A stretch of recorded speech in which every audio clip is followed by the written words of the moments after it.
Chapter 1. The Masked Invitation. The envelope arrived at Hercule Poirot's London flat on a crisp autumn morning, its cream-coloured paper embossed with a delicate filigree that spoke of wealth and secrecy. Poirot, seated at his polished mahogany desk, adjusted his pince-nez and examined the missive with the precision of a jeweller inspecting a rare gem. No return address, no signature, only a single line in elegant script. You are cordially invited to a masquerade ball at Blackthorn Manor, where the Ivory mask awaits. Enclosed was a gilt-edged card specifying the date tonight, and a curious addendum: bring your little grey cells, they will be needed. Poirot's moustache twitched with intrigue. Mon ami Hastings, he called to his friend, who was engrossed in the morning paper. What do you make of this invitation? It is most peculiar. None. Captain Hastings, ever the loyal companion, lowered his paper and frowned. Sounds like a lark, Poirot. A masquerade ball? All masks and mystery. But why no sender? Bit fishy, if you ask me. Fishy, perhaps, Poirot mused, tapping the envelope against his chin, but it is the mystery that beckons Hercule Poirot. The Ivory mask, such a phrase. It suggests a puzzle, a secret hidden in plain sight. We shall attend Hastings and observe. By evening, Poirot and Hastings arrived at Blackthorn Manor, a sprawling Gothic estate nestled in the misty countryside of Kent. Its ivy-clad towers loomed against the twilight sky, and the air carried the scent of damp earth and burning torches. Guests in elaborate costumes, peacock feathers, velvet capes, and gilded masks streamed through the iron gates, their laughter mingling with the strains of a string quartet. Poirot, impeccable in a black tailcoat and a simple silver mask, surveyed the scene with keen eyes. Hastings, clad as a dashing cavalier, muttered, "Quite the show, eh? Wonder who's behind this shindig." The ballroom was a vision of decadence. Crystal chandeliers cast prisms of light across marble floors, and tapestries depicting mythical beasts adorned the walls. Poirot noted the guests, each a potential piece in the puzzle. There was Lord Reginald Blackthorn, the manor's reclusive owner, his gaunt frame draped in a crimson robe, his mask a grotesque gargoyle. Madame Valeria, an opera singer whose star had faded, glided through the crowd in a sapphire gown, her bird-like mask failing to conceal her nervous glances. Mr. Victor Crane, a diplomat with a guarded demeanour, wore a plain black mask that seemed to absorb the light. And then there was Mr. Edmund Harrow, an antiquities dealer, his jovial laugh belying a sharpness in his eyes, his mask a grinning lion. Poirot's attention, however, was drawn to a display in the ballroom's centre, an ivory mask, its surface carved with intricate spirals and symbols, resting on a velvet pedestal. It was no mere ornament, its presence felt almost alive, as if it watched the revellers. "Regardez, Hastings," Poirot whispered. "This mask, it is the heart of the mystery, I am certain. But why display it so openly?" As the clock struck 10, the music swelled and couples twirled in a waltz. Poirot, declining to dance, stationed himself near the mask, observing. Lord Blackthorn approached, his voice low. "Mr. Poirot, I'm honoured you accepted the invitation. That mask, it's a recent acquisition, said to belong to an ancient African tribe, priceless and unsettling." Poirot nodded, his mind cataloguing the man's unease.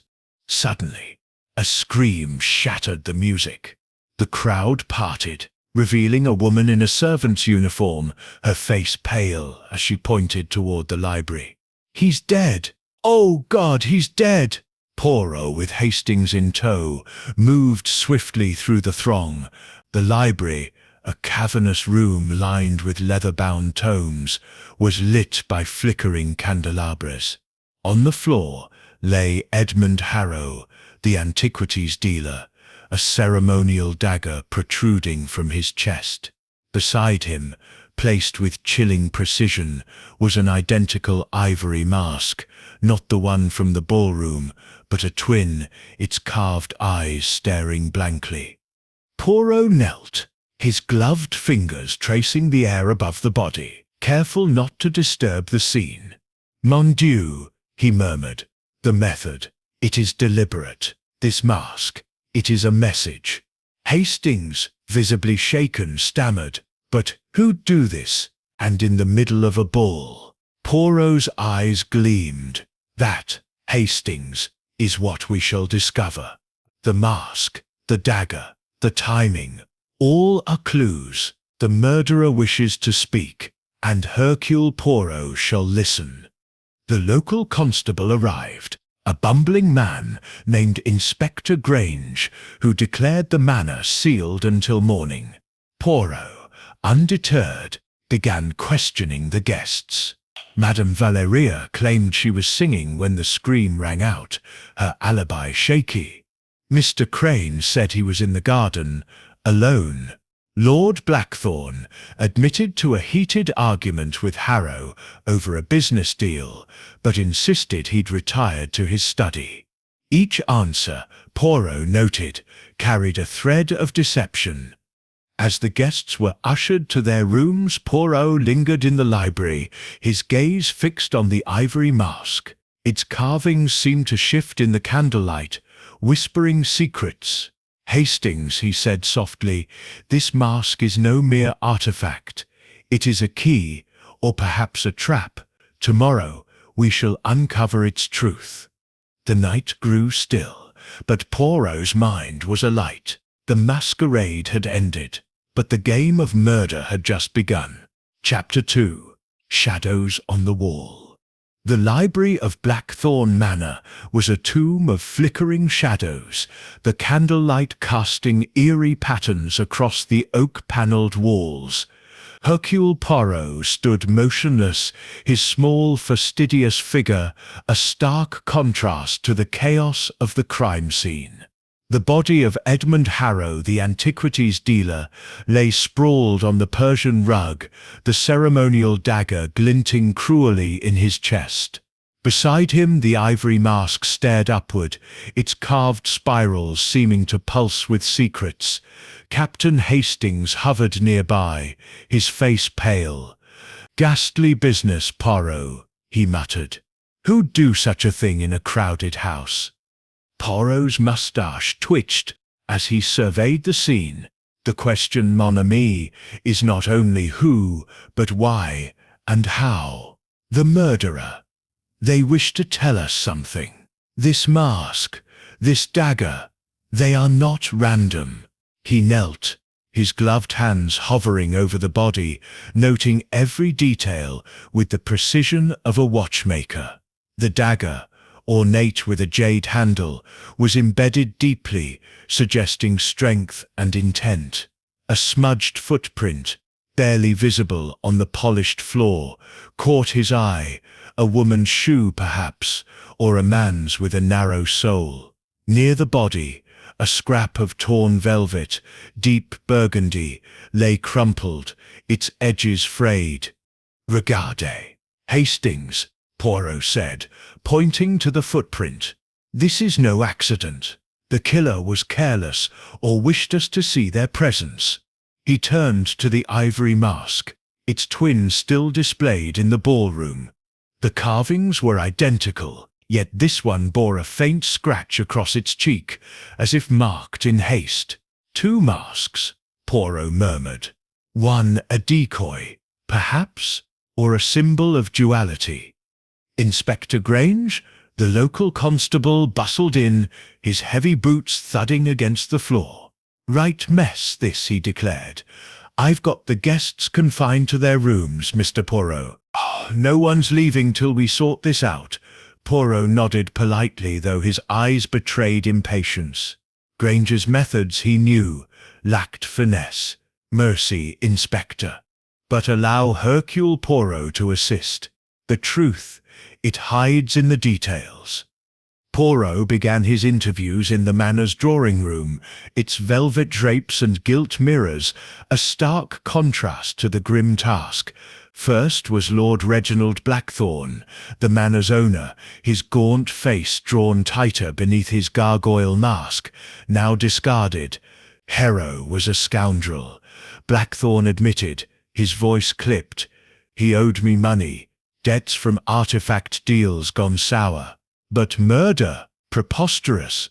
Poirot noted the man's trembling hands, a sign of nerves or guilt. "And where were you, monsieur, when the scream was heard?" Blackthorne claimed he'd been in his study, alone reviewing accounts, a weak alibi. Next came Madame Valeria, the opera singer, her sapphire gown rumpled, her bird-like mask clutched in her hands. Her dark eyes darted nervously as she spoke. "I was in the ballroom, singing for the guests. I heard the scream, and oh, it was dreadful." Poirot tilted his head, observing her. "Madame, your voice, it carries such emotion, yet you seem unsettled. Did you know Monsieur Harrow well?" She stiffened, denying any close acquaintance, but her hesitation spoke volumes. Poirot's little grey cells hummed, a past connection perhaps. Mr. Victor Crane, the diplomat, was last, his black mask now resting on the table. His answers were measured, almost rehearsed. "I stepped into the garden for air," he said. "I saw nothing, heard nothing, until the commotion." Poirot's eyes narrowed. "The garden, monsieur? At such an hour? In such cold? Most curious." Crane's composure faltered, a bead of sweat betraying his calm facade. Returning to the library, Poirot examined the scene anew. The torn velvet matched no guest's costume, suggesting it came from a cloak or curtain. The footprint, he deduced, was too deliberate to be accidental, perhaps planted to mislead. The mask, however, was the enigma. Its scratch was fresh, and a faint residue of wax clung to its edge, hinting at a recent handling. "Hastings," Poirot said. "This mask, it was placed here after the murder. The killer, they wish us to focus on it. But why?" Hastings scratched his head. "To throw us off, perhaps. Make it look like some ritual nonsense?" Poirot smiled faintly. "Perhaps, mon ami. Or perhaps it is the key to their motive. We must learn more of this mask, its origin, its value." As dawn crept through the library's windows, Poirot questioned the servants. A young maid, Elsie, admitted to seeing Harrow arguing with a cloaked figure in the corridor before the ball. "I couldn't see their face," she whispered, "but they had a queer voice, all hushed-like." Poirot pressed her gently, but fear sealed her lips.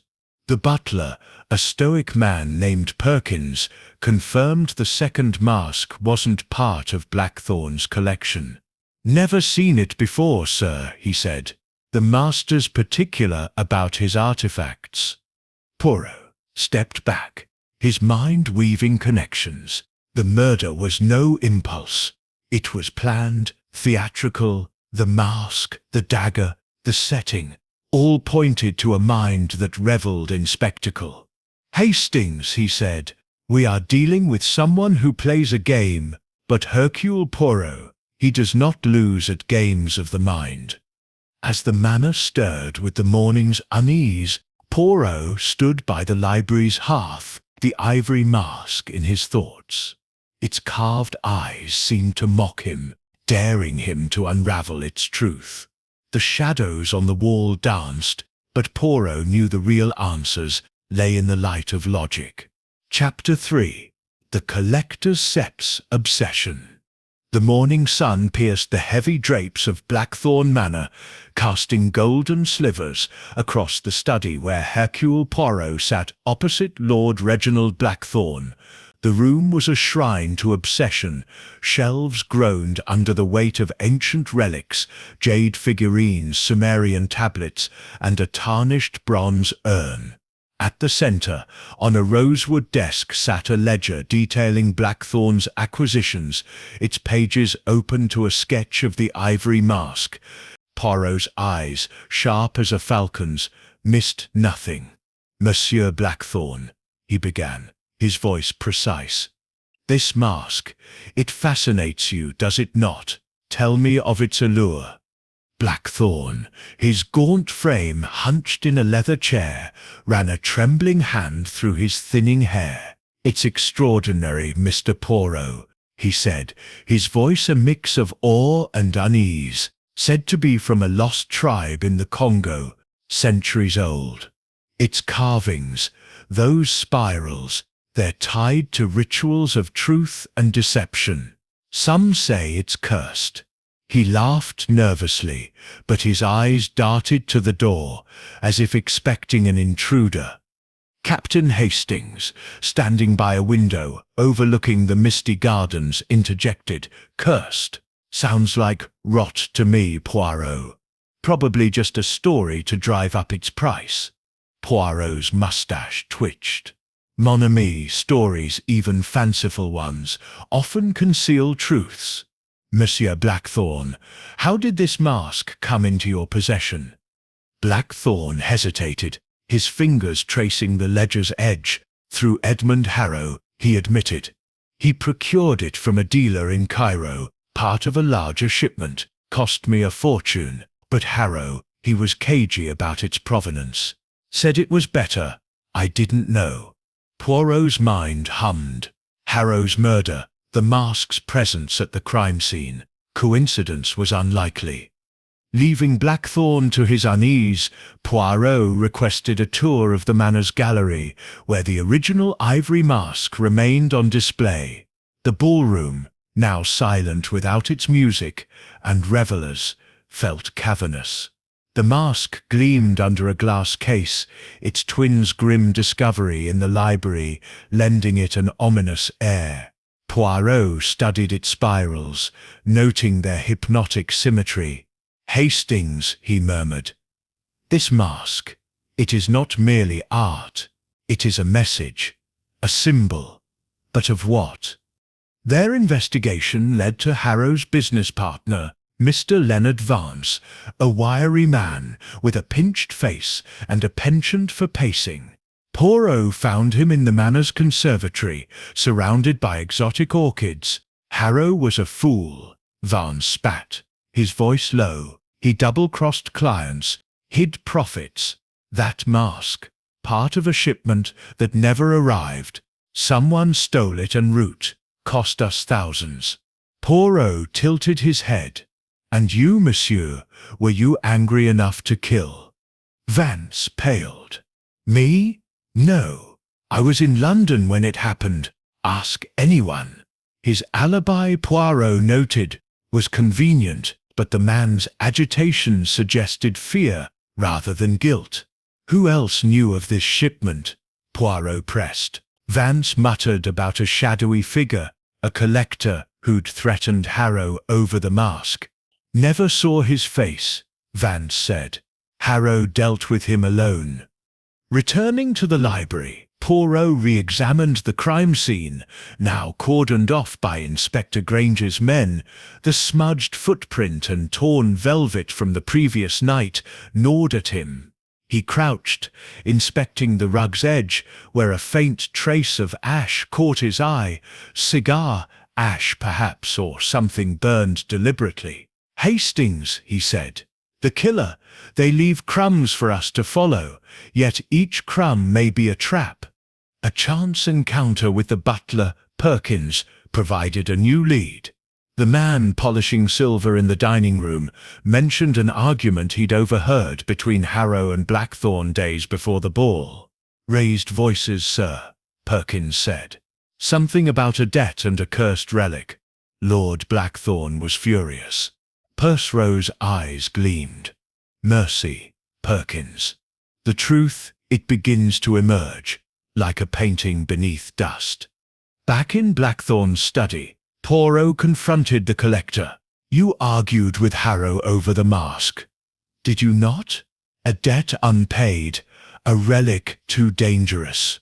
Blackthorne's face crumpled. He promised me exclusivity, he admitted. Said the mask was one of a kind. Then I learned he'd sold another, identical, to a private buyer. I felt betrayed, but murder. I'm no killer, Mr. Poirot.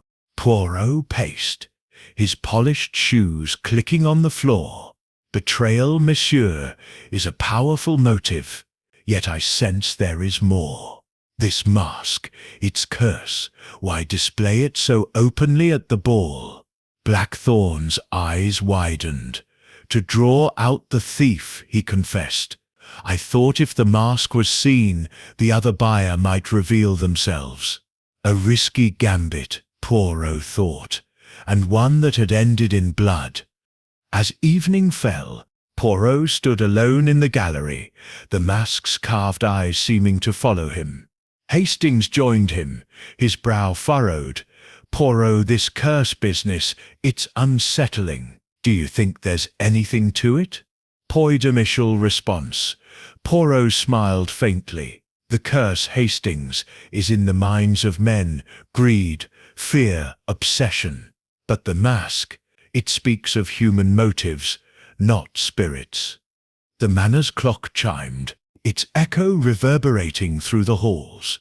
Poirot's little grey cells were alight, weaving connections between Blackthorne's obsession, Harrow's deceit, and a mask that held secrets worth killing for.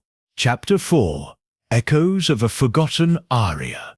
The music room of Blackthorne Manor was a sanctuary of faded grandeur, its walls adorned with gilded frescoes of cherubs and lyres, now dulled by time. A grand piano stood at its centre, its ebony surface gleaming under the soft glow of a chandelier. Hercule Poirot, impeccable in his tailored suit, stood by the piano, his fingers brushing the keys as if coaxing a melody from memory. The room, he sensed, held secrets, and Madame Valeria, the opera singer, was their keeper. Her nervous demeanour during yesterday's interview had piqued his curiosity, and now with the manor still reeling from Edmund Harrow's murder, Poirot sought to unravel her story. Captain Hastings, ever the loyal shadow, paced near a stained glass window depicting a nightingale. "This place gives me the creeps, Poirot," he said, glancing at the empty chairs arranged as if awaiting an audience. "All this talk of curses and masks, it's like something out of one of those Gothic novels." Poirot's moustache twitched. "Mon ami, the human heart is more Gothic than any novel. Madame Valeria, she hides something, a connection to our victim perhaps. We shall see." Poirot had requested Madame Valeria's presence in the music room, knowing its atmosphere might loosen her guarded tongue. She arrived, her sapphire gown replaced by a sombre black dress, her bird-like mask discarded, but her eyes still wary. "Mr. Poirot," she said, her voice a melodic whisper, "why here? This room, it unsettles me." Poirot gestured to a velvet chair. "Madame, it is said music reveals the soul. Sit, s'il vous plaît, and tell me of Monsieur Harrow." Valeria's hands twisted in her lap, her rings glinting. "I barely knew him," she insisted. "A passing acquaintance from Vienna, years ago. He dealt in artifacts. I performed at galas. That was all." Poirot's eyes, sharp as a blade, studied her. "Vienna, Madame, a city of passion and secrets. Yet your voice trembles when you speak of him. There is more, none?" Under Poirot's gentle but relentless probing, Valeria's composure cracked. She recounted a night in Vienna, a decade past, when she and Harrow had been entangled in a scandal. He was charming then, she said, her gaze distant, promised to fund my opera troupe. But he betrayed me, sold forged artifacts to my patrons, ruined my reputation. I left Vienna in disgrace. Her voice broke, and Poirot noted the flicker of hatred in her eyes, a motive, perhaps. Leaving Valeria to compose herself, Poirot searched her guest room, with Hastings as his reluctant accomplice. "This feels a bit underhanded, Poirot," Hastings muttered, peering under a four-poster bed. Poirot, undeterred, examined a lacquered writing desk. Tucked beneath a stack of sheet music was a letter, its edges worn. The handwriting was Harrow's, the tone menacing. "Pay what you owe, or the world will know your secret." Poirot's little grey cells hummed. "Blackmail, Hastings," he said. Harrow held a sword over Madame Valeria's head. But what secret? Returning to the music room, Poirot confronted Valeria with the letter. Her face paled, but she denied owing Harrow anything. "He was delusional," she snapped. "He thought I had something of his, a trinket from Vienna. I didn't." Poirot tilted his head. "And yet, madame, you kept his letter. Why?" She fell silent, her fingers clutching a locket at her throat. Poirot noted the gesture, a clue to her secret perhaps. As evening descended, the manor's atmosphere grew heavier, the air thick with suspicion. Poirot and Hastings dined with the guests, the clink of silverware punctuating strained silence. Lord Blackthorne brooded over his wine. Mr. Vance muttered about lost profits, and Mr. Crane's eyes darted, as if expecting a trap. Valeria, seated at the piano after dinner, played a haunting aria, its notes echoing through the halls. Poirot, listening intently, felt the melody stir a memory, a performance in Vienna, perhaps, tied to Harrow's schemes. Later, in the library, Poirot re-examined the crime scene, the ivory mask still a silent witness. The scratch on its cheek, the wax residue, details that gnawed at him. He recalled Elsie, the maid, mentioning a cloaked figure arguing with Harrow. Could Valeria, with her theatrical flair, have donned a disguise? The torn velvet scrap, he realized, matched the lining of a cloak he'd glimpsed in her room. "Hastings," he said. "Madame Valeria, she plays a part, but is it victim or villain?" As they retired to their rooms, a faint sound reached Poirot's ears, a ghostly melody drifting from the music room. He crept downstairs, finding the piano silent, the room empty, yet the aria lingered, as if the manor itself sang of its secrets. Poirot stood alone, the chandelier's light casting his shadow on the wall, a small figure against a vast mystery. "The mask, the music, the murder," he murmured, "they are threads in a tapestry, and Hercule Poirot shall weave them together." Chapter 5. The Diplomat's Secret. The fog clung to Blackthorne Manor like a shroud, curling around its Gothic spires as Hercule Poirot stood in the garden, his polished shoes dampened by the dew. The night was still, save for the distant hoot of an owl, but Poirot's mind was far from calm. Victor Crane, the diplomat with the guarded eyes and black mask, had piqued his suspicion from the moment of their first interview.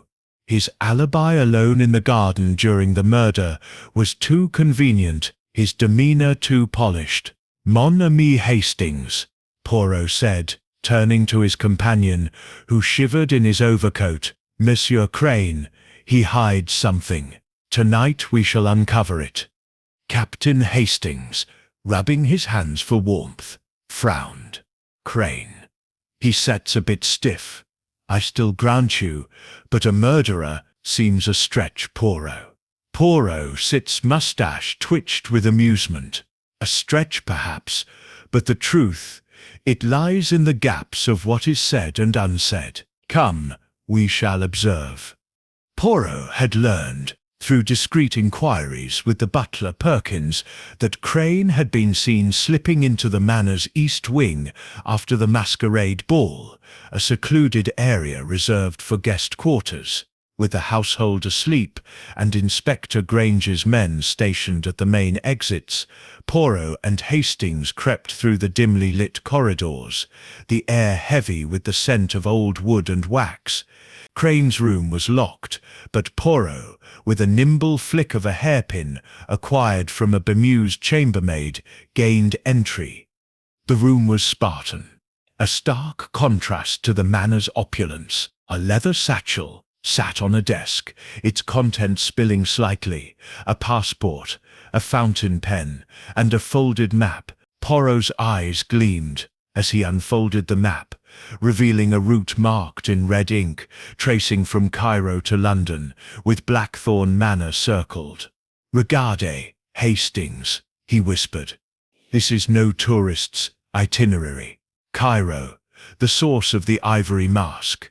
Monsieur Crane. He is no mere diplomat." Tucked inside the satchel was a coded letter, its symbols unfamiliar but precise.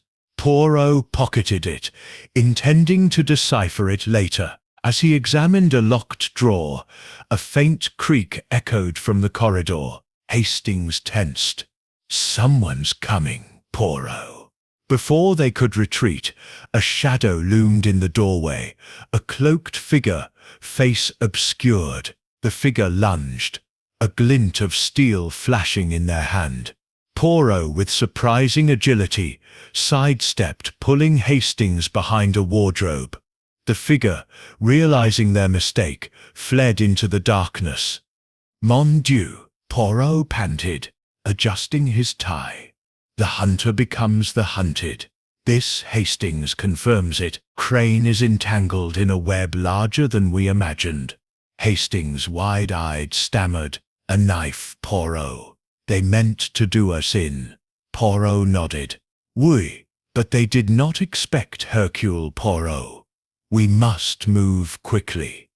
Returning to the library, where Edmund Harrow's body had been found, Poirot reflected on the clues: the ivory mask, the ceremonial dagger, the torn velvet, and now Crane's map. The coded letter, he suspected, linked to Harrow's shady dealings in artifacts. Crane's claim of being in the garden during the murder seemed dubious, especially given the maid Elsie's account of a cloaked figure arguing with Harrow. Could Crane be that figure, or was he merely a pawn?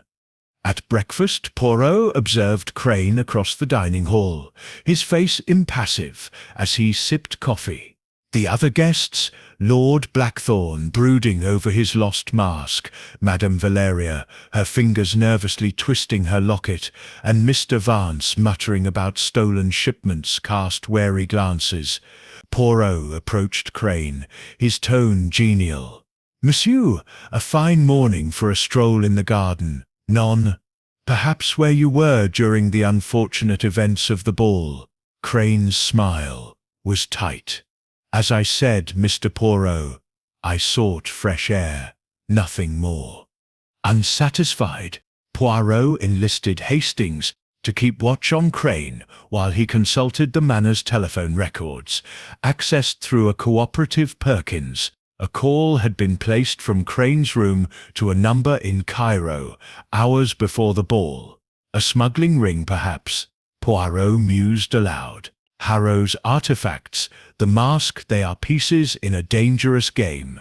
The coded letter, when partially deciphered using a cipher technique, Poirot recalled from a past case, mentioned a delivery and a guardian of the mask. The words chilled him. Someone in the manor was protecting a secret worth killing for. As dusk fell, Poirot returned to the garden, retracing Crane's supposed steps. Near a rose trellis, he found a cigarette stub, its brand foreign, Egyptian perhaps. It matched none of the guests' habits, suggesting Crane's presence was no idle stroll. Hastings, Poirot said, returning to their shared quarters. Crane is linked to the mask's journey from Cairo. But is he the master or the servant? The manor's clock struck 9. Its chimes a reminder of time slipping away. Poirot sat by a fire, the coded letter in hand, its symbols dancing like the flames. The ivory mask, the murder, Crane's secrets, they were threads in a tapestry of deception, and Poirot's little grey cells were determined to unravel it before the killer struck again. Chapter 6. The Mask Sits Whisper. The morning mist hung low over Blackthorn Manor, veiling its towers in a ghostly haze, as Hercule Poirot stood in the library, his eyes fixed on the spot where Edmund Harrow had met his end. The ivory mask, now removed to a locked case by Inspector Grange, lingered in his mind, its spirals and symbols whispering secrets he had yet to unravel. The previous night's encounter with the cloaked figure in Mr. Crane's room had confirmed Poirot's suspicion. The murder was no isolated act, but part of a larger tapestry of deceit. To understand the mask, he needed an expert, and so he had summoned Dr. Evelyn Marwood, a renowned archaeologist specializing in African artifacts. Dr. Marwood arrived by midday, a wiry woman with sharp eyes and a satchel brimming with notebooks. Poirot greeted her in the manor's drawing room, where Captain Hastings fidgeted, clearly out of his depth. "This mask business, Poirot," Hastings muttered. "It's getting stranger by the minute. First Harrow, now cloaked figures with knives. Where does it end?" Poirot's moustache twitched. "It ends, mon ami, when Hercule Poirot uncovers the truth. Dr. Marwood, she will help us hear the mask's whisper." Dr. Marwood examined the ivory mask, now displayed under glass in the ballroom, with a reverence bordering on obsession. "Extraordinary," she murmured, tracing the carvings through the case. "This is from the Luba tribe, deep in the Congo, circa 17th century. The spirals symbolize duality, truth hidden within lies. It was used in rituals to unmask deceivers, or so the legends say. But there's a warning: those who misuse it invite calamity." Poirot's eyes gleamed. "A curse, madame? Or a motive cloaked in myth?" Marwood's brow furrowed. "Not a curse, Mr. Poirot, but a power. The Luba believed the mask revealed hidden truths, but only to those worthy. Its presence at a murder suggests intent. Someone wanted Harrow to face judgment." Poirot nodded, his mind cataloguing her words. The mask's twin, found beside Harrow's body, bore a scratch, perhaps a mark of ritual, or a sign of betrayal. As Marwood sketched the carvings, Poirot questioned her about Harrow's dealings.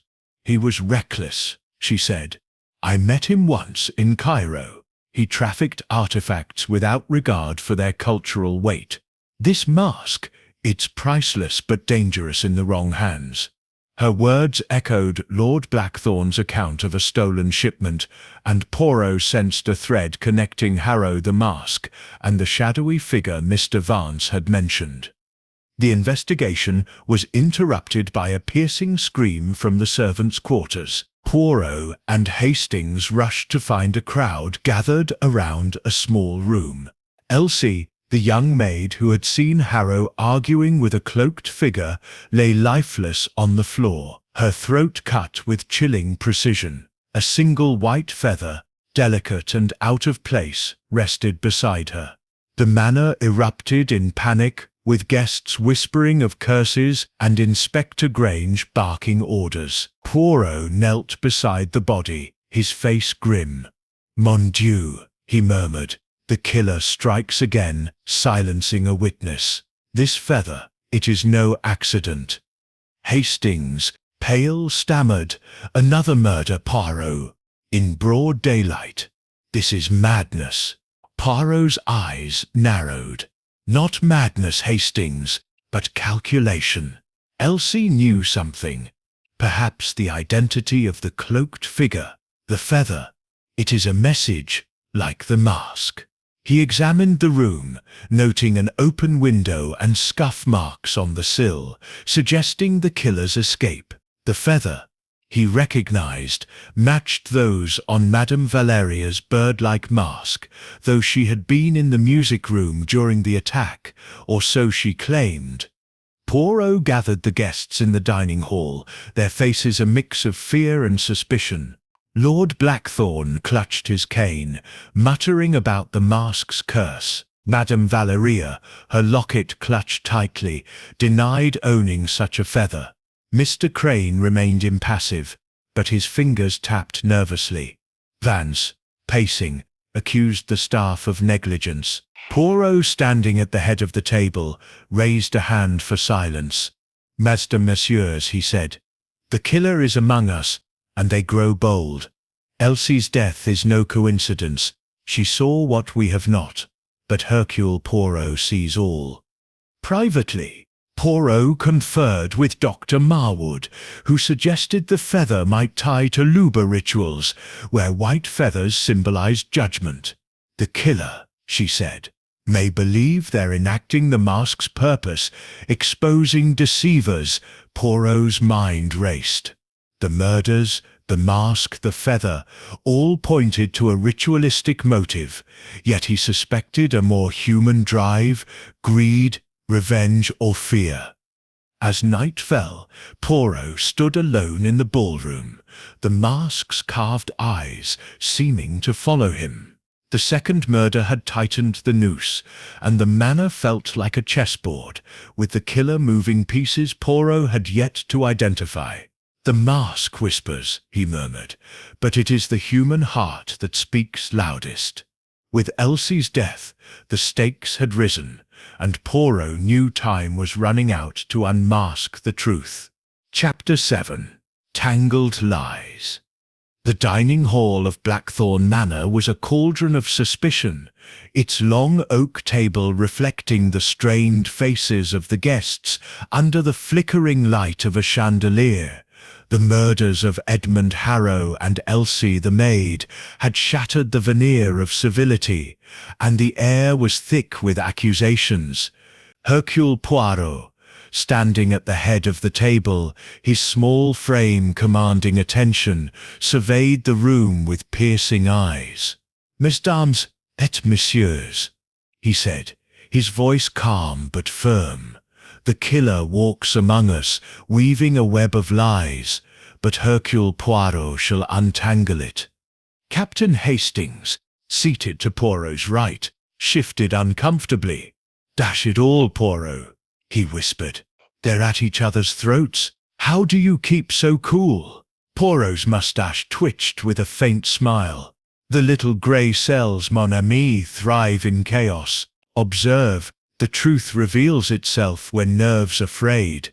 The guests, confined to the manor by Inspector Granger's orders, were a volatile mix. Lord Blackthorne, his gaunt face flushed, pointed a trembling finger at Mr. Vance, the antiquities dealer's partner.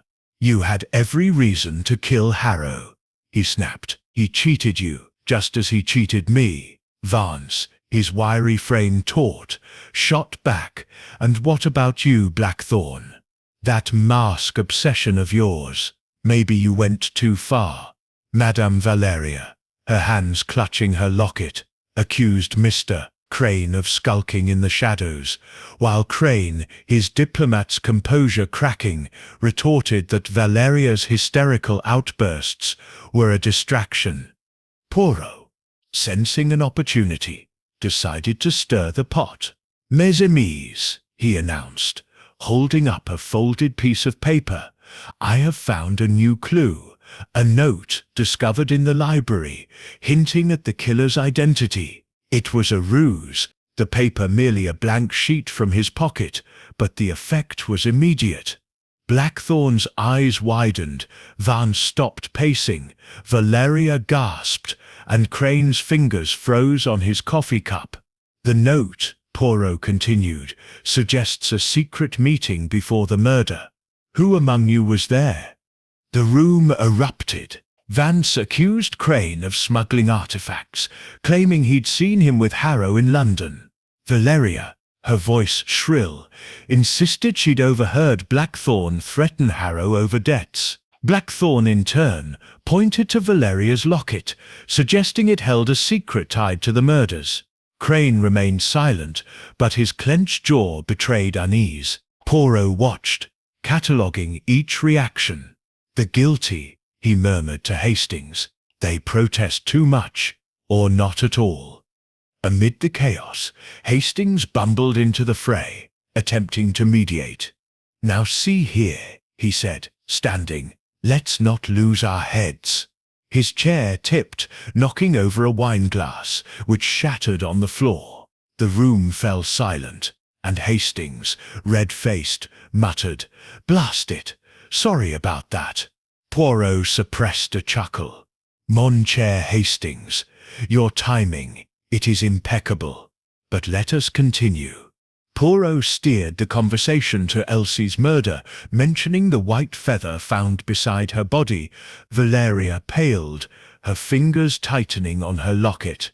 "I've no such feathers," she protested, but Poirot recalled the bird-like mask she'd worn at the ball. He pressed Blackthorne about the manor's artifact collection, learning that a ceremonial knife similar to the one used on Harrow was missing from a display.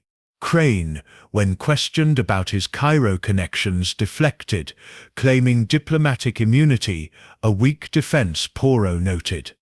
To test the guests further, Poirot suggested a search of their rooms with Inspector Granger's approval. The proposal sparked panic. Vance objected loudly, citing privacy, while Blackthorne offered to assist, perhaps too eagerly. Valeria, near tears, begged to be excused, and Crane's silence grew colder. Poirot, with Hastings trailing, accompanied Grange to Blackthorne's study, where they found a ledger detailing Harrow's debts, sums large enough to ruin a man. A scrawled note in the margin read, "The mask must stay hidden." Poirot's eyes gleamed. A motive, perhaps for murder. In Valeria's room, they found a torn photograph of her and Harrow in Vienna, confirming her story of betrayal but hinting at deeper ties. Crane's room yielded a second coded letter, its symbols matching the one Poirot had found earlier, suggesting a network beyond the manor. Vance's belongings revealed a receipt for a shipment of artifacts, dated days before the ball, with Harrow's signature. Each clue tightened the web, but the killer remained elusive.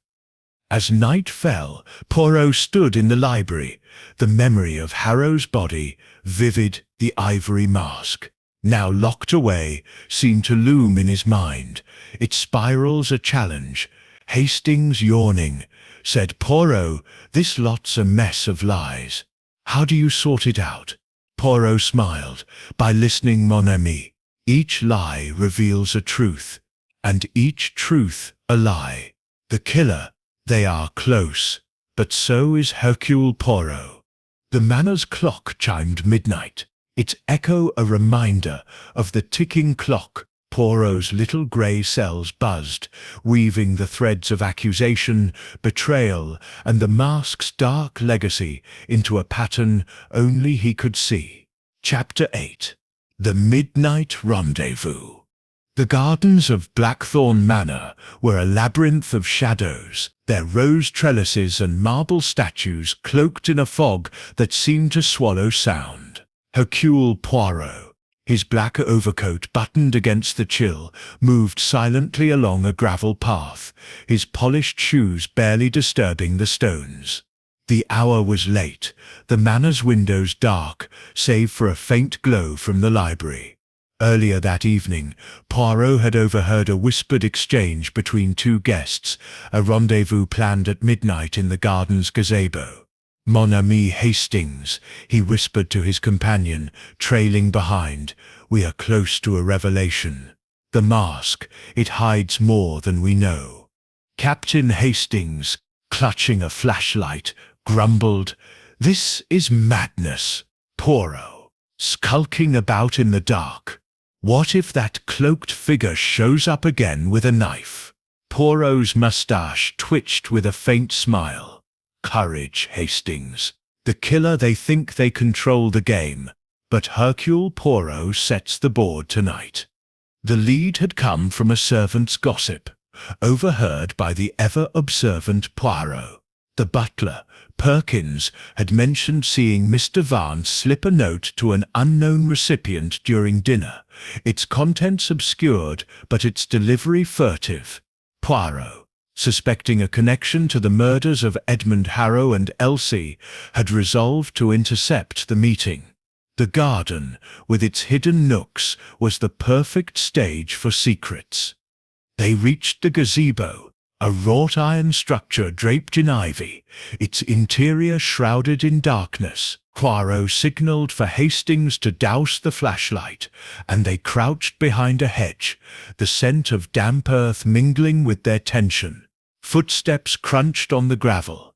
Two sets, deliberate and cautious. Poirot's keen eyes made out two figures, Mr. Vance, his wiry frame unmistakable, and another cloaked, their face hidden by a hood.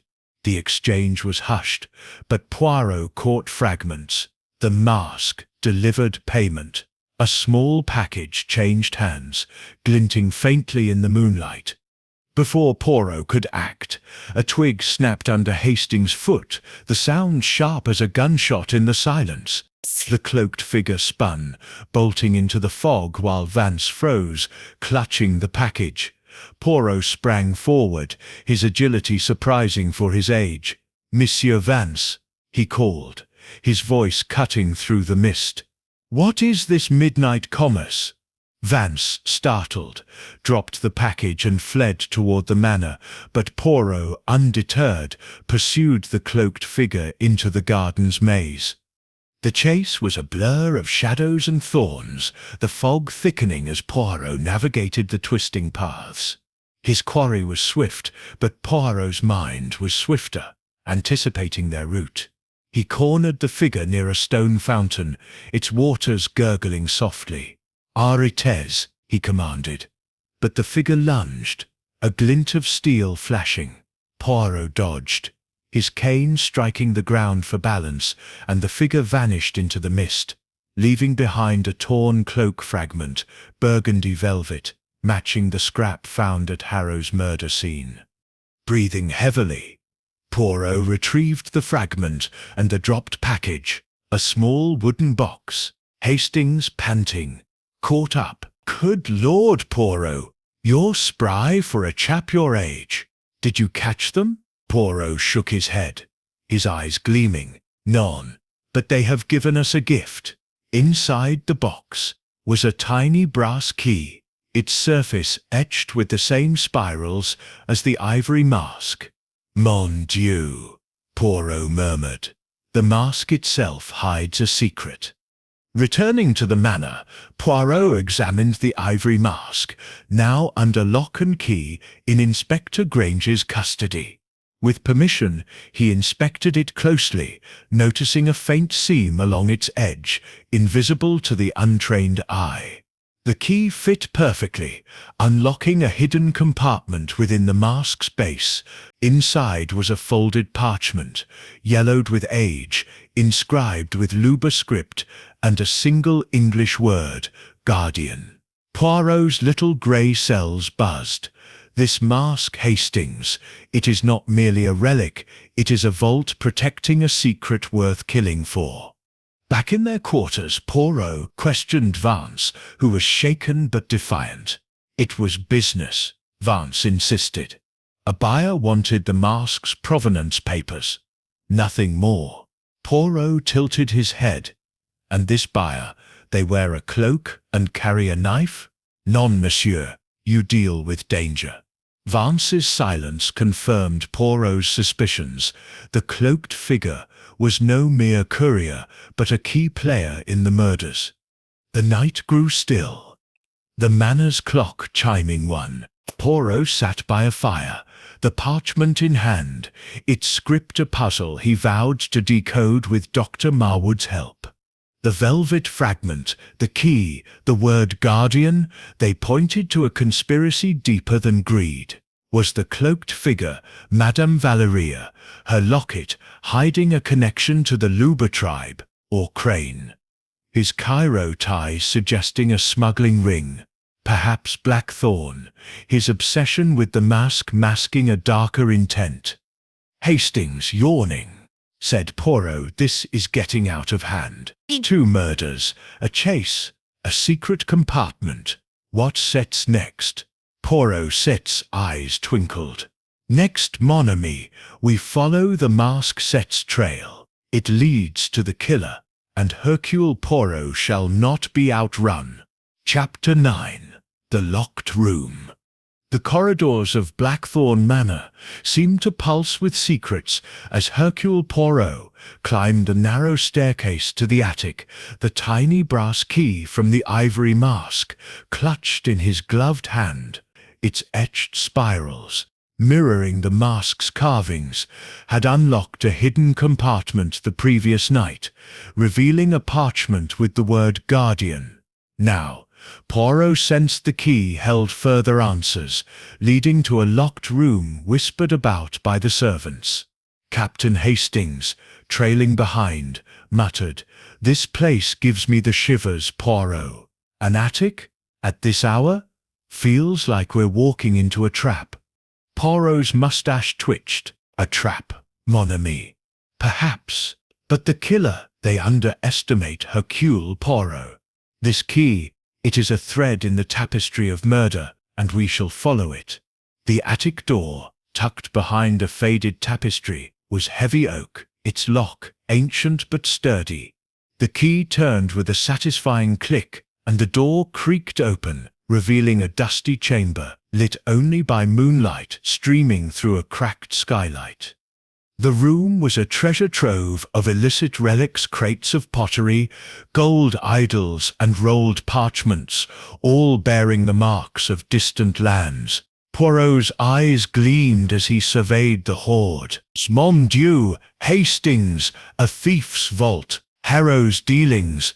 They were not merely shady, they were a syndicate. A wooden desk in the corner held a leather-bound journal, its pages filled with Harrow's cramped handwriting. Poirot flipped through it, finding records of artifact sales, coded names, and a chilling entry. "The Guardian demands the mask's return. Failure means death." Hastings, peering over Poirot's shoulder, gasped, "Good Lord, Poirot. This Guardian, they're behind the murders, aren't they?" Poirot nodded, his mind racing. But who is this Guardian? Crane, with his Cairo connections. Blackthorn, obsessed with the mask. Or perhaps Madame Valeria, her locket hiding a tribal secret. The journal mentioned a meeting with a shadowy collector days before the ball, echoing Mr. Vance's claims. Poirot pocketed the journal, determined to cross-reference its codes with Crane's letters. A sudden acrid smell jolted Poirot from his thoughts, smoke curling under the door. "Fire!" Hastings cried, pointing to the orange glow seeping through the floorboards. The attic's wooden beams crackled as flames licked upward, likely set from below. Poirot's heart raced, but his voice remained calm. "Vite, Hastings. The evidence, it must be saved." He grabbed the journal and a small carved statuette, its design matching the mask's spirals, while Hastings snatched a bundle of papers. The staircase was a gauntlet of heat and smoke, the fire spreading with unnatural speed. Poirot, his handkerchief pressed to his face, navigated the maze-like corridors, Hastings coughing behind him. They burst into the manor's main hall, where servants were already battling the blaze with buckets of water. Inspector Grange, his face sooty, shouted. "It started in the East Wing. Arson, no doubt." Poirot's eyes narrowed. the east wing, near Crane's room, and the servants' quarters where Elsie had been killed. The guests, roused from sleep, gathered in the chilly courtyard, their faces illuminated by the fire's glow. Lord Blackthorne, in a silk dressing-gown, looked stricken. "My collection," he wailed. Madame Valeria clutched her locket, her eyes darting nervously. Mr. Vance paced, muttering about ruined investments, while Mr. Crane stood apart, his expression unreadable. Poirot, clutching the journal, observed them all. "The fire, Miss Amise," he said softly, "was no accident. The killer seeks to destroy what we have found." With the fire contained, Poirot returned to the attic, now a charred ruin. The crates were ash, but the journal and statuette had survived. Back in his quarters, Poirot examined the statuette, noting its Luba origins, confirmed by Dr. Marwood's earlier analysis. The journal's final entry was a scrawled warning: "The Guardian watches. The mask must not leave." Poirot's little grey cells buzzed. The locked room was Harrow's secret cache, and Elsie's murder suggested she'd stumbled upon it or its keeper. Poirot confronted Vance, whose room was closest to the fire's origin. "Monsieur, you were quick to flee the garden last night," Poirot said, his tone sharp. "And now a fire, so conveniently near your quarters." Vance paled. "I was asleep, I swear it," but his trembling hands betrayed fear. Poirot then questioned Crane, whose coded letters hinted at a network. "Your diplomatic at work, monsieur. It involves artifacts." "None." Crane's silence was answer enough. As dawn broke, Poirot stood in the garden, the statuette in hand, its spirals glinting. Hastings, exhausted, said, "Poirot, this Guardian business, it's like chasing a ghost." Poirot smiled faintly. "A ghost, perhaps, but one with human hands. The mask, the room, the fire, they point to a truth the killer fears we will find." The manor's clock tolled, its sound heavy in the smoky air. Poirot knew the killer was growing desperate, and the locked room's secrets had brought him closer to unmasking them. Chapter 10. The Veiled Truth. The Grand Salon of Blackthorne Manor was a theatre of tension, its high ceilings and ornate mirrors reflecting the flickering unease of the assembled guests. Hercule Poirot stood before them, his small, fastidious figure radiating authority, his hands clasped behind his back.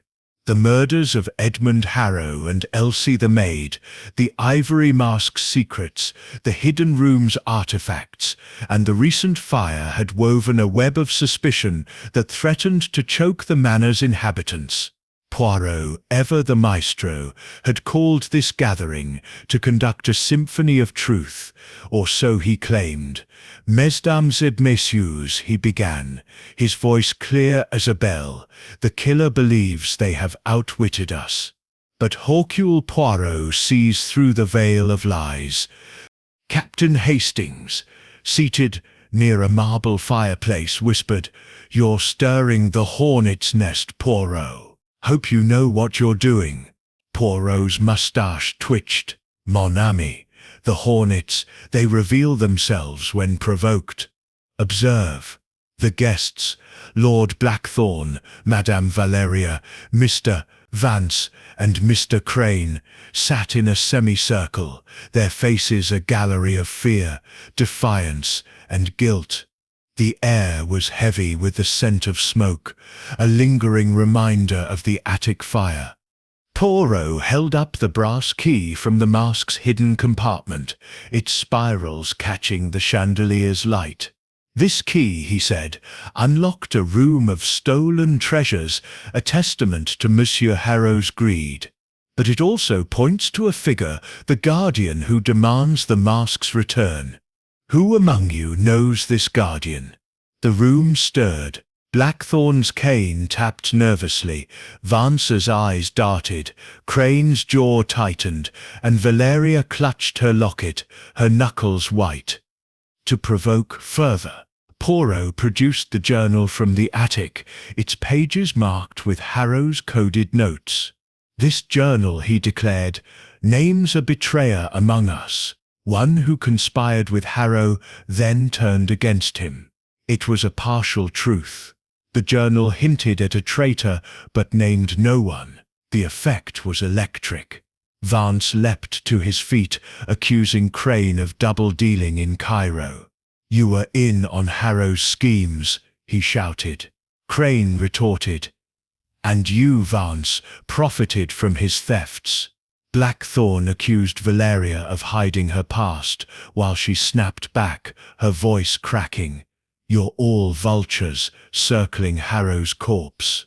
Poirot watched, his little grey cells cataloguing each outburst. Then, with deliberate calm, he turned to Valeria. "Madame, your locket. It is no mere trinket, is it? It holds a secret tied to Monsieur Harrow." Valeria's face drained of colour, her hand trembling as she touched the locket.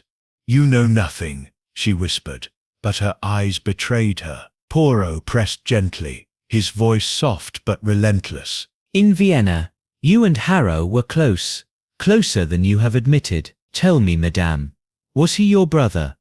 The room froze. Valeria's breath caught, and tears welled in her eyes. "How did you know?" she whispered. The revelation spilled forth, like a dam breaking. In a trembling voice, she recounted their shared past. Born to a modest family in Vienna, she and Edmund, born Edouard, had dreamed of grandeur. She pursued opera, he artifacts, but his greed led to forgery and scandal, ruining her career. "He abandoned me," she said, "left me to face the shame alone. I changed my name, became Valeria. But he found me, demanded I repay his debts with my silence." The locket, she revealed, held a miniature of their mother, a relic of their lost bond. Hastings, wide-eyed, murmured, "Good Lord, Poirot, his sister. That's a twist." Poirot nodded, his mind racing. The journal's mention of a family debt now made sense. Harrow's blackmail of Valeria was personal, not just financial. The white feather beside Elsie's body, matching Valeria's mask, took on new weight. Had she killed to silence her brother's threats, or was she a pawn in a larger game? Poirot shifted focus, probing Blackthorn about the mask's history. "Monsieur, you believed it a family heirloom, did you not?" Blackthorn admitted Harrow had hinted the mask belonged to an ancient lineage, possibly tied to Valeria's family through their mother's obscure heritage. The connection was tenuous, but Poirot noted it. Could the mask be a Luba relic linked to Valeria's past? As the gathering dispersed, Poirot lingered in the salon, the locket's image vivid in his mind. He recalled Dr. Marwood's words about the mask's ritual purpose to unmask deceivers. Valeria's secret, now exposed, made her a suspect, but her grief seemed genuine. Crane's coded letters, Vance's shady dealings, Blackthorn's obsession, all remained threads in the tapestry. The fire, Poirot suspected, was set to destroy the journal's evidence, but by whom? Outside, the manor's gardens were cloaked in dusk, the fog a mirror to the case's murkiness. Hastings, trailing Poirot, said, "This is getting personal, Poirot. Valeria's story. It's heartbreaking." Poirot's eyes gleamed. "Oui, mon ami, but heartbreak can breed murder. The truth is close, and Hercule Poirot shall unveil it." The manor's clock chimed, its echo a call to the climax. The mask's secrets, Valeria's pain, and the guardian's shadow loomed large, and Poirot knew the final act was near. Chapter 11. The Final Masquerade. The ballroom of Blackthorn Manor was alight once more, its chandeliers casting a golden glow over the polished marble floor, a stark contrast to the darkness of the murders that haunted its walls. Hercule Poirot, immaculate in his black tailcoat and silver mask, stood at the center, the ivory mask on its velvet pedestal, a silent sentinel. The reenactment of the masquerade ball, proposed by Poirot to Inspector Grange, was a calculated gambit to lure the killer into a misstep. "Mesdames et messieurs," Poirot announced to the gathered guests, his voice cutting through the nervous hum, "tonight we dance with truth. The mask, it calls to the guilty." Captain Hastings, dressed again as a cavalier, whispered, "This is a risky move, Poirot. Staging a ball with a murderer loose. You're playing with fire." Poirot's eyes twinkled behind his mask. "Non, mon ami. I control the flames. The killer, they cannot resist the mask's lure. Observe, their mask will slip." The guests, coerced into participating, donned their costumes with reluctance. Lord Blackthorn, his crimson robe and gargoyle mask restored, gripped his cane tightly. Madame Valeria, in her sapphire gown, her bird-like mask trembling in her hands, avoided the ivory mask's gaze. Vance, his lion mask askew, paced restlessly, while Mr. Crane, in his plain black mask, stood aloof, his eyes scanning the room. The string quartet, hired anew, played a haunting waltz, its notes echoing the tension that gripped the manor. Poirot had orchestrated every detail. The lighting dimmed to mimic the fatal night, the ivory mask placed prominently, and servants instructed to watch for any suspicious movement. He had shared only fragments of his plan with Grange, whose men patrolled the manor's perimeter, ensuring no one fled. The journal from the locked room, the coded letters, the white feather, and Valeria's revelation as Harrow's sister, all pointed to a killer driven by a mix of greed, revenge, and ritual. The brass key, now in Poirot's pocket, was his trump card. As the guests danced, their movements stiff with suspicion, Poirot circulated, his keen eyes noting every glance. He approached Valeria, her locket glinting. "Madame, you dance as if haunted. Is it your brother's shadow or another's?" She flinched, whispering, "I've told you everything, Mr. Poirot. Leave me be." But her trembling hands suggested otherwise. Poirot then spoke to Blackthorn, whose obsession with the mask was palpable. "Monsieur, you watch the mask as if it might flee. Is it yours by right, or by theft?" Blackthorn's face darkened, but he said nothing. A sudden commotion near the mask's pedestal drew Poirot's attention. Vance, his voice raised, accused Crane of tampering with the display. "I saw you near it," he shouted. Crane's cool reply, "You're mistaken, Vance," was met with a scuffle, quickly broken up by Grange's men. Poirot, watching, noted a faint smudge of wax on Crane's glove, matching the residue on the murder scene's mask. A clue, or a plant. He filed it away. To heighten the pressure, Poirot signaled the quartet to pause, addressing the room. "Mes amis," the killer struck during a dance, hiding in plain sight. "Tonight, I have placed a new clue near the mask, a note revealing the guardian's name. It was another ruse, the pedestal, empty save for the mask, but the guests' reactions were telling. Blackthorn's cane slipped. Valeria gasped. Vance froze, and Crane's hand twitched toward his pocket. Poirot's little grey cells hummed.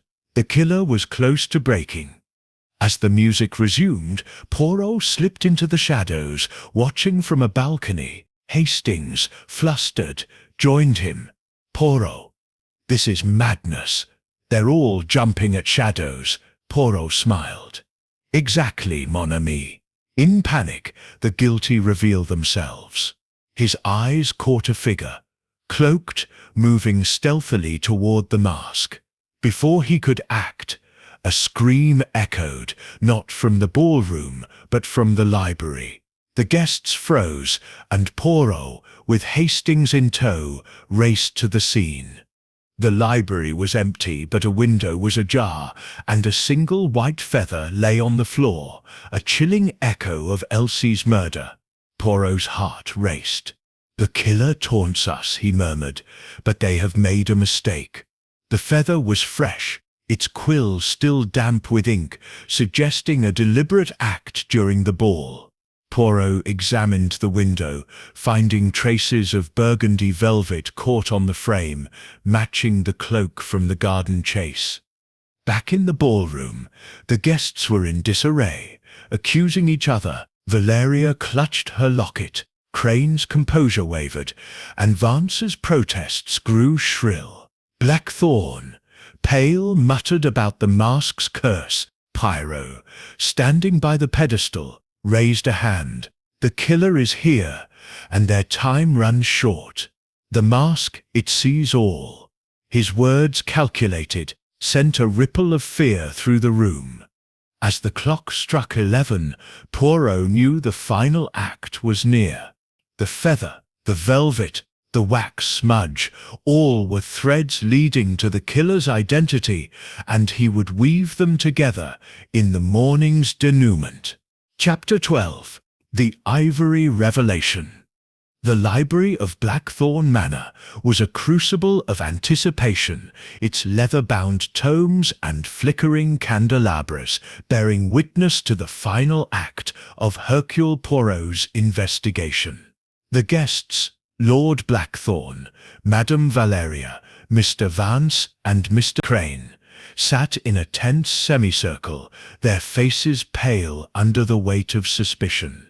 The ivory mask, retrieved from its locked case, rested on a table, its carved spirals seeming to pulse with judgment.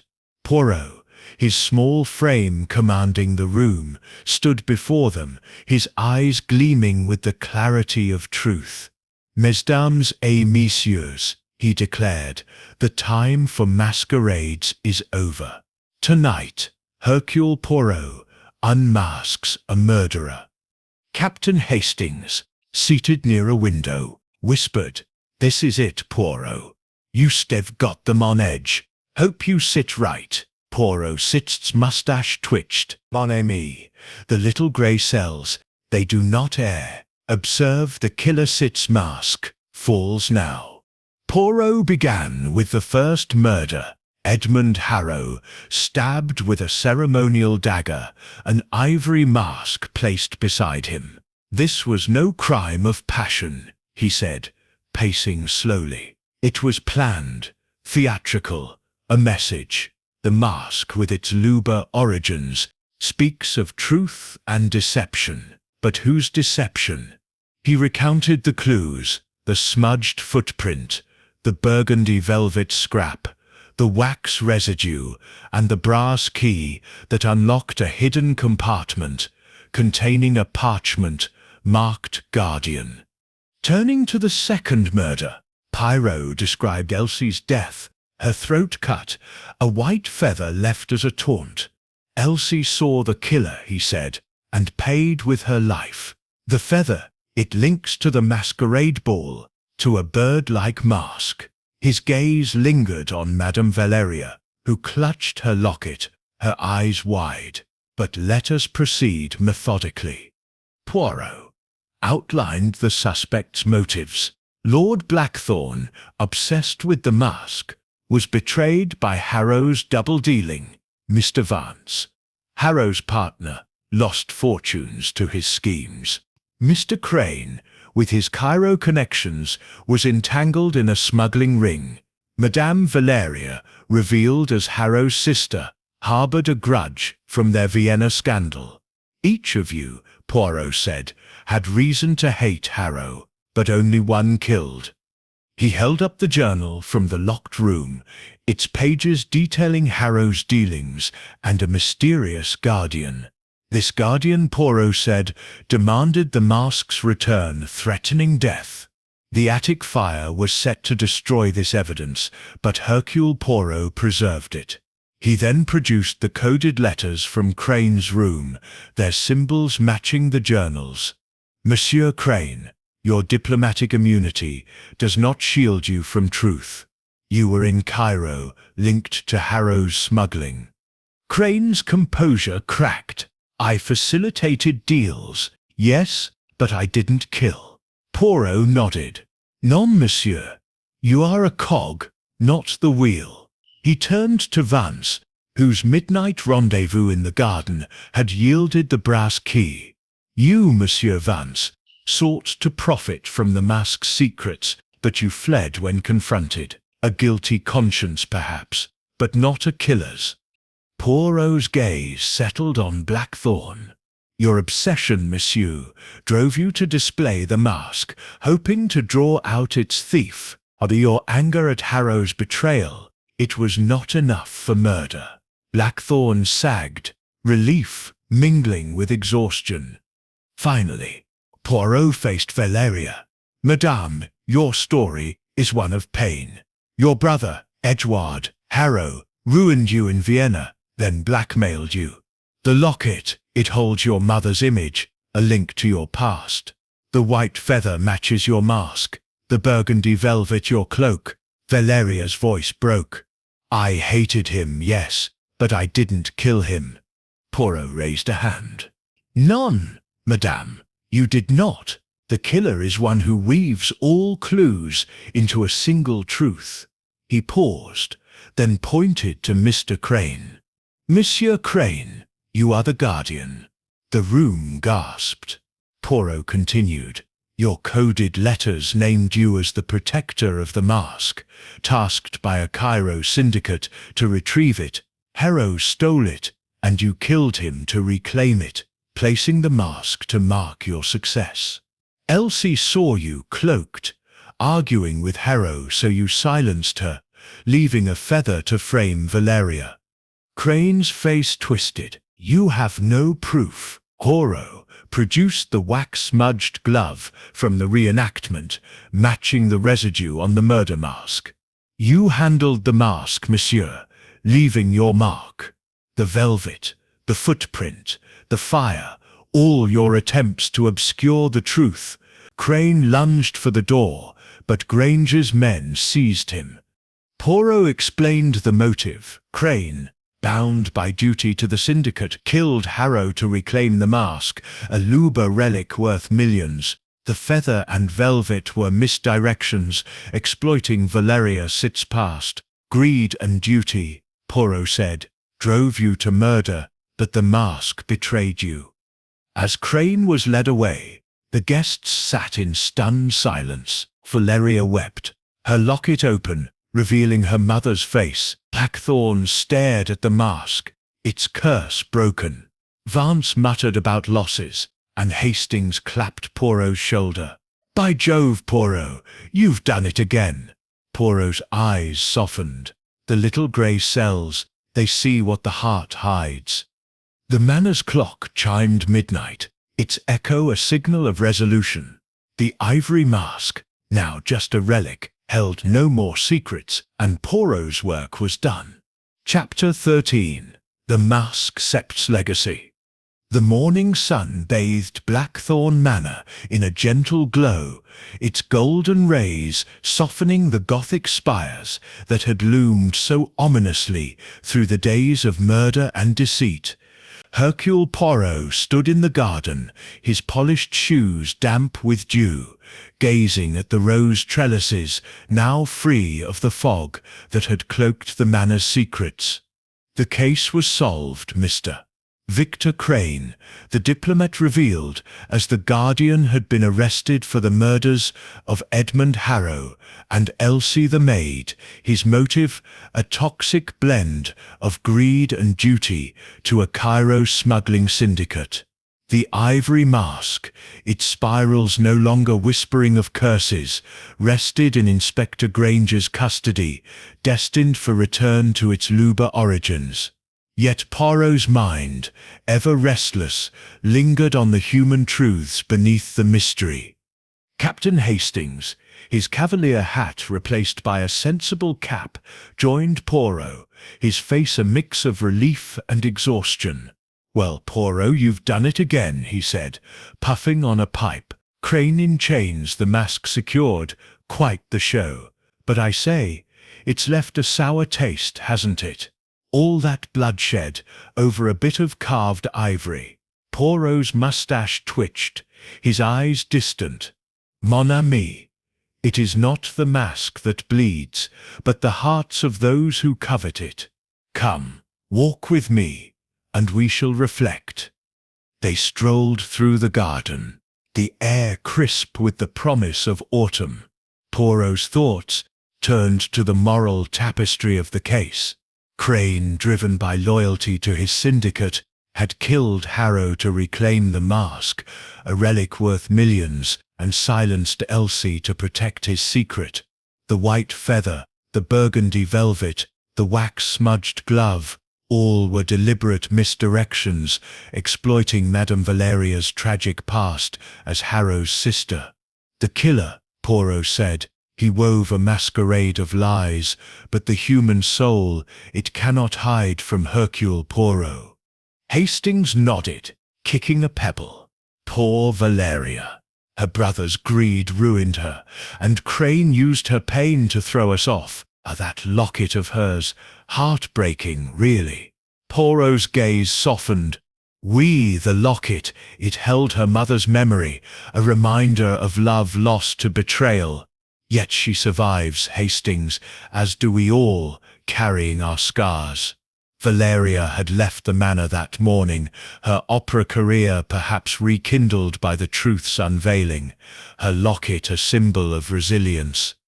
The fate of the other guests weighed on Poirot. Lord Blackthorne, his obsession with the mask shattered, had vowed to donate his collection to museums, seeking redemption for his greed. Mr. Vance, chastened by his role in Harrow's schemes, faced financial ruin but no charges, his cowardice in the garden rendezvous sparing him Crane's fate. The manor itself, its charred attic, a testament to the fire set to destroy evidence, stood quieter now, its shadows less menacing. Poirot paused by a stone fountain, its waters glinting like the mask's spirals. The mask, Hastings, was said to reveal truth through deception, yet it was the deception of men, greed, revenge, duty, that brought death.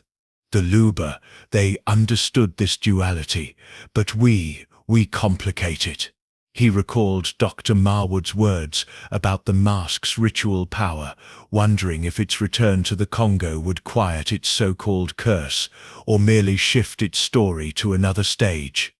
Hastings, puffing thoughtfully, said, "Do you think there's anything to that curse, Poirot? All those tales of calamity, it's eerie, even if Crane was just a man with a knife." Poirot smiled faintly. "The curse, mon ami, is in the human heart, its capacity for both good and evil. The mask, it is but a mirror, reflecting what we choose to see." He thought of the brass key, the hidden compartment, the journal's cryptic guardian, all tools of human ambition, not supernatural will. As they returned to the manor to collect their belongings, Poirot lingered in the library, where Harrow's body had been found. The spot was clean now, but the memory of the ivory mask beside him lingered. "This room," Poirot murmured, "it saw the beginning of our puzzle and its end. Yet the end, it is never truly final." The mask's legacy, he knew, would endure in the stories of those it touched, Valeria's redemption, Blackthorne's atonement, even Crane's downfall. In their carriage to the station, Hastings leaned back, his eyes heavy. "What's next, Poirot? Another mystery, I suppose?" Poirot's eyes twinkled. "Always, Hastings.